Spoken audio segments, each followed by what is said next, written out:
या व्हिडिओच्या माध्यमातून आपल्याला संवाद साधू इच्छितो। गेल्या 20-21 दिवसापासून महाबोधी बुद्ध विहाराचं आंदोलन तेज झालेलं आहे।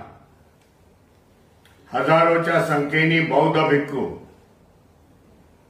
महाबोधी विहाराच्या समोर आंदोलन करत आहेत। गेल्या अनेक वर्षापासून भारतातील बौद्ध धर्मीय आंबेडकरवादी जनतेची मागणी आहे की महाबोधी बुद्ध विहार हे संपूर्ण त्याचा ताबा, त्याचं व्यवस्थापन हे बौद्ध भिक्खूंकडे राहायला पाहिजे। परंतु 1949च्या कायद्यानुसार येथे हिंदुत्ववादी लोकांचा कब्जा बनलेला आहे।